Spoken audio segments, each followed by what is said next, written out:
Salahkah Allah menjadi manusia? Ketika seseorang menganggap pohon sebagai Tuhan, lalu datang menyembahnya, ini sesuatu hal yang aneh.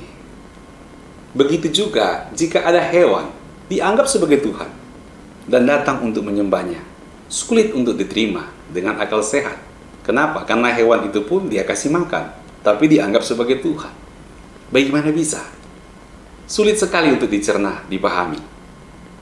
Begitu juga ketika ada gunung yang menjulang tinggi, saking terlalu tinggi, kelihatan bagus, lalu dianggap sebagai Tuhan dan datang untuk sujud menyembah. Padahal orang itu bisa mendaki sampai ke puncak gunung tersebut. Aneh juga sih kalau dipikir. Apalagi ada manusia yang ngaku-ngaku sebagai Tuhan dan minta untuk dipuji, untuk disembah dan diagungkan. Bukankah manusia di muka bumi ini adalah manusia orangnya tidak ada yang sempurna, terbatas, bagaimana bisa untuk disembah? Namun, salahkah kalau Allah menjadi manusia? Bukankah Tuhan yang menciptakan langit dan bumi serta isinya, termasuk Tuhan yang menciptakan manusia? Lantas, jika Tuhan mau menjadi manusia, apakah salah Tuhan mau menjadi manusia? Kita renungkan bersama-sama hal ini. Kalau kita memperhatikan tentang Allah yang Maha Kuasa, Dia adalah pribadi yang Maha Kuasa. Artinya, Dia memiliki kemampuan yang luar biasa. Kemampuan yang hebat, tak terbatas. Dengan kemampuannya sebagai Allah yang Maha Kuasa, lalu Allah mau menjadi manusia. Apakah Dia sebagai Allah Maha Kuasa tidak sanggup untuk menjadi manusia sesuai keinginannya? Tentu, Allah yang Maha Kuasa yang menciptakan manusia, maka Dia lebih daripada sanggup untuk menjadi manusia tanpa menghilangkan ciri khasnya sebagai Allah. Bukankah demikian? Coba kita pikir baik-baik. Ketika kita setuju bahwa Allah adalah Allah yang Maha Hadir, maka tentunya Allah adalah Allah yang tidak dibatasi oleh tempat dan waktu. Kemanapun Dia mau hadir, Dia bisa hadir di situ. Pada waktu kapanpun dan di tempat manapun. Artinya begini. Ketika Tuhan hadir di muka bumi ini, ketika Tuhan hadir di dunia, maka Tuhan yang sama juga tetap hadir di sorga, duduk di taktanya yang kudus dan mulia. Bukankah demikian?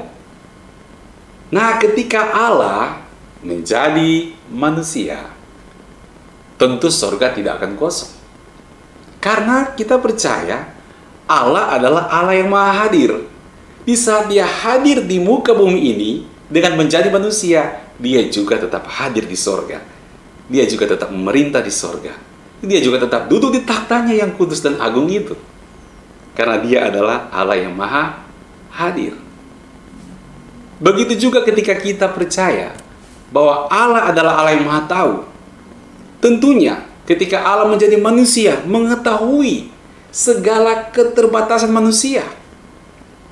Jadi ketika Allah menjadi manusia, Allah tahu bagaimana terbatasnya manusia. Dan Dia tahu bagaimana berbaur antara keterbatasan manusia dengan ketidakterbatasannya sebagai Allah. Dia kan Maha Tahu.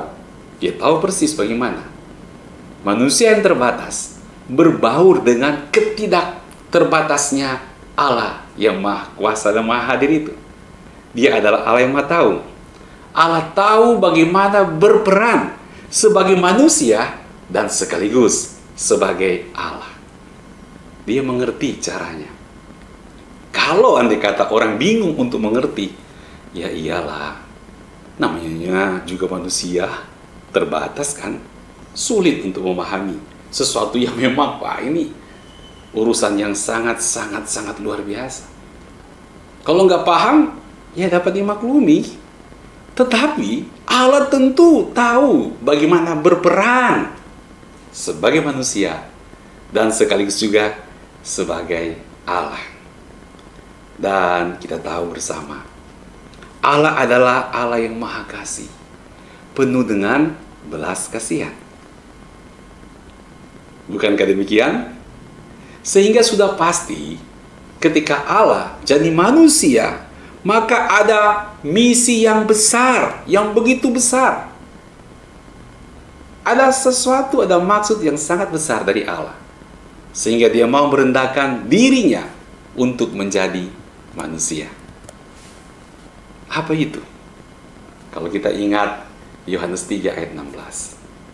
Firman Tuhan berkata, karena begitu besar kasih Allah akan dunia ini, sehingga dia memberikan anaknya yang tunggal, supaya barang siapa yang percaya kepadanya tidak binasa, melainkan beroleh hidup yang kekal.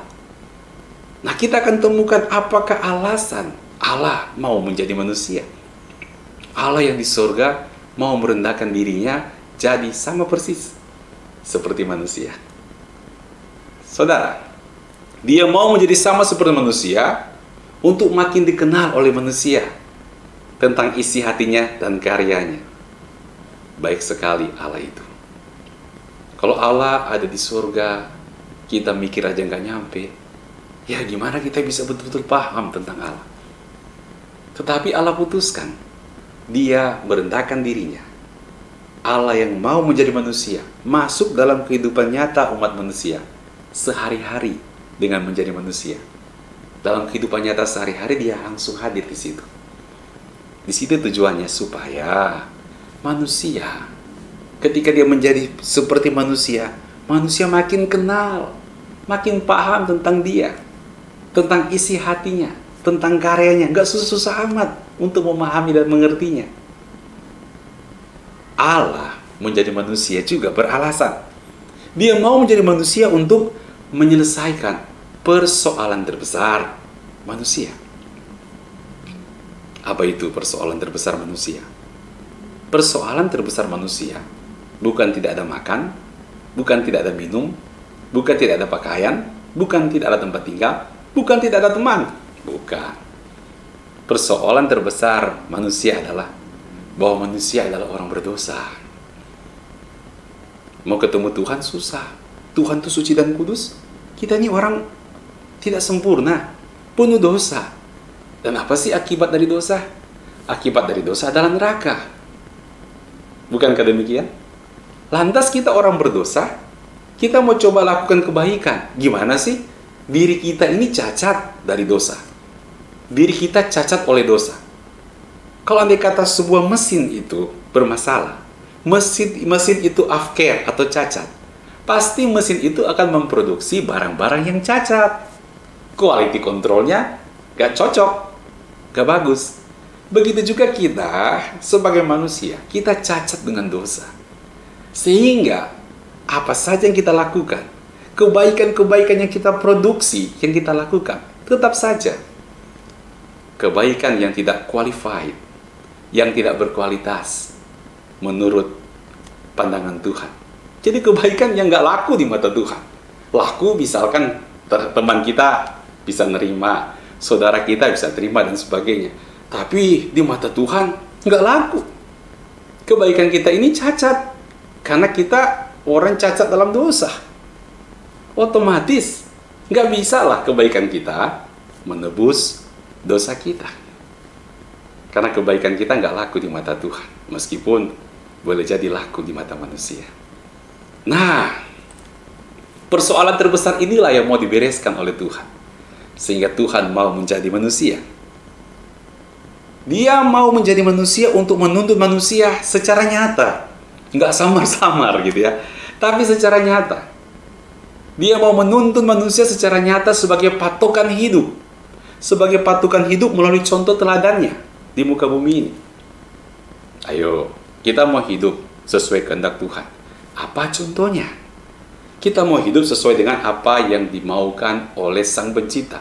Ada contoh nggak? Contoh yang ideal apa?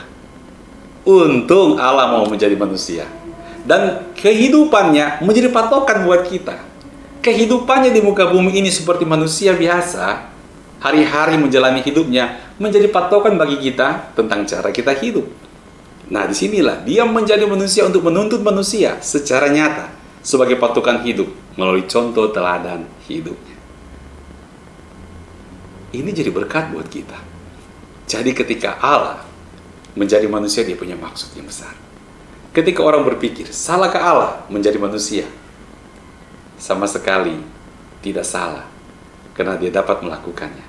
Dan rupanya itu menjadi berkat bagi kita. Oleh sebab itu, Allah menjadi manusia dengan cara dia tidak, orang bilang kucuk-kucuk, langsung jadi orang dewasa.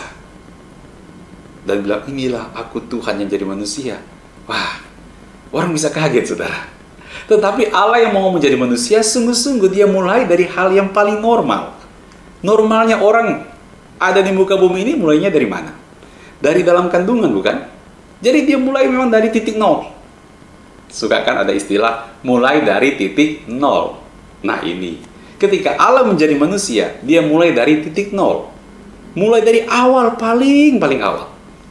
Paling awal kehidupan manusia dimulai dari mana? Dari dalam kandungan. Itulah sebabnya Tuhan memilih Maria, orang Yahudi, mengandung, tapi dikandung oleh Roh Kudus. Yesus Kristus, dia mengandung Yesus Kristus yang ada dalam rahimnya. Tumbuh secara normal dan melahirkan seperti manusia normal. Dan seperti manusia normal lainnya, punya keluarga, punya teman, punya tempat tinggal. Kayak saya ditanyain, namanya siapa? Nama saya James Falk. Tempat tanggal lahir? Ada dong, Manado. 5 Maret kemarin. Ada. Kan umum seperti itu. Mana ada orang lahirnya di tempat, di planet Pluto? Nggak ada kan? Normal aja. Ada tempat di mana dia dilahirkan. Dia tumbuh besar seperti manusia biasa. Sungguh, ini yang dilakukan. Sampai umur 30 tahun, dia siap untuk melayani. Dan dia mati di kayu salib untuk menembus dosa-dosa kita. Dia bangkit pada hari yang ketiga untuk menyelamatkan kita. Dia naik ke surga, duduk di sebelah kanan Allah Bapa, dan akan datang kedua kali untuk menjemput orang-orang yang percaya kepadanya. Ketika kita memberi diri, kita percaya kepada Tuhan Yesus. Ketika Anda buka hati dan berkata, Tuhan ini aku buka hatiku, menerima Yesus sebagai Tuhan dan Juru Selamatku, maka disitulah Anda akan memperoleh keselamatan. Kita menerima karya Tuhan Yesus Kristus yang telah membereskan permasalahan manusia yang terbesar, yaitu dosa.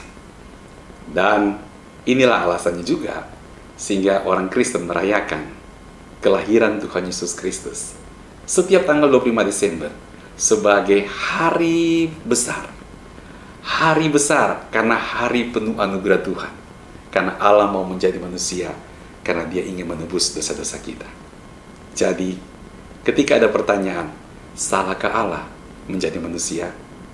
Dengan penjelasan seperti ini, justru kita berkata, syukur Allah menjadi manusia, karena itu berkat buat kehidupan kita.